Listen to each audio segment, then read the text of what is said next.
Hey, what's up guys, Munar True Good Development. In this video, I'm going to show you how I'm installing these inset hinges, soft close inset hinges for my cubby center right here in the back. Okay guys, this is a completed door here. So basically I'm going to show you how to install this, how to measure for the block behind it, and also where to install the hinge, how far back, so that way you get a nice flush look. So when we close this door, it will be flush with the face. The first thing is the size of the block. So I have a bunch of blocks here. So basically that's as easy as figuring out, well, how deep your face is. Now, this is assuming you're using a face on your cabinets. Maybe you don't have a face, and in which case you do not need the block, so you can forego this step. But most likely, most cabinets will have a face. So you can grab a scrap piece of whatever. I have this piece of shim right here, and let's see where I have my marks, right there. So you basically just put that in, and then you're gonna score, or you're going to trace with a pencil the depth of this face right here. So I already have it marked. So I have this, actually happens to be a 1/2 inch, and this mark here is for the top side. Yes, unfortunately, in my case, I did not have the same size because the cabinets were a little bit off. So this is the top, which is 5/8. So I went ahead and got these blocks made. I got 2 inches wide, and I'll tell you why. And I think I have about 3 inches or 3.5 long. The reason for these measurements is because of the size of the hinge. So I kind of wanted to have enough room in case I needed to adjust the hinge once I put it on. The next thing you want to do is figure out where to place those blocks, and therefore the hinges, along your cabinet. To do that, you basically just need to measure where your fastener holes are for the hinges. In my case, I know it's 4 inches off the top and 4 inches off the bottom. That's what I did. So we go ahead and translate that right here. Now, before you do that, remember you have to leave some room, usually 1/16 of an inch. Some people do 1/8 of an inch. It's kind of a preference thing really, before you measure for your 4 inches. I'm using 4 cards, which equate to 1/16 of an inch. And then I use, again, another template. I have this marked with 4 here. These are 4 inches. So basically, I'll just put this against and then mark my 4 inches, transfer that mark onto my face. I already have that marked somewhere right along here. So that's where I know my block is gonna have to go, right on the center of that. A couple of things with the blocks. I countersunk the holes for the screws. That way it's nice and flush and it doesn't interfere with the hinge. Also, I have a little template here with the size of the hinge. So I basically put my hinge on here and mark the top and the bottom. The reason I did that is to make sure that I am center also when I put my hinge, and I match that mark right here that we made. I went ahead and transferred those marks onto my blocks, and I'm ready to install them now.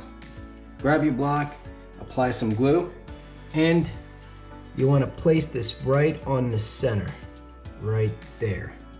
Pre-drill.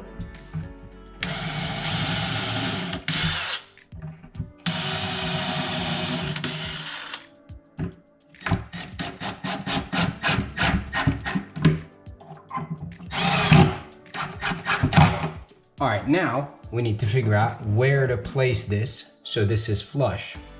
Grab a piece of scrap that is the same as your trim, or at least the same width. You're gonna hold it flush like this. Place it like this. So you can see how this is flush here. And that's exactly where I wanna be.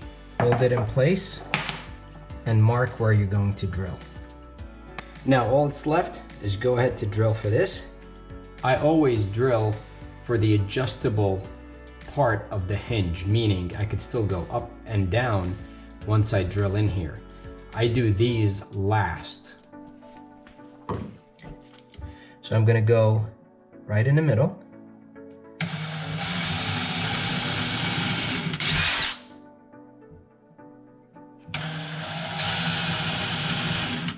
Now, you want to do the same for the top. And to determine where to place your block or your hinge, what you'll do is measure from the bottom of your door all the way up to the second hinge. So I know this distance is 51.5 inches to here. So all I did was measure for 51.5. I marked that and did the same thing for that hinge. Next up, we're gonna need to mark the hinges on the door, and that's pretty easy. You line this flush, pre-drill.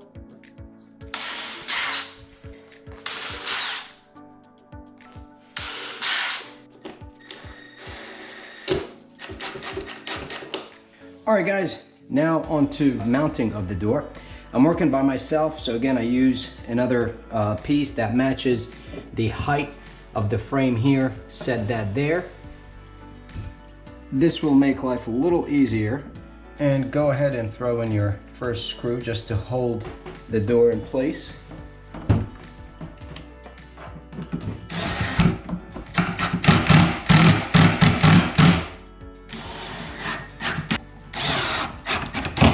Now, with inset doors, you need stoppers, which I don't have.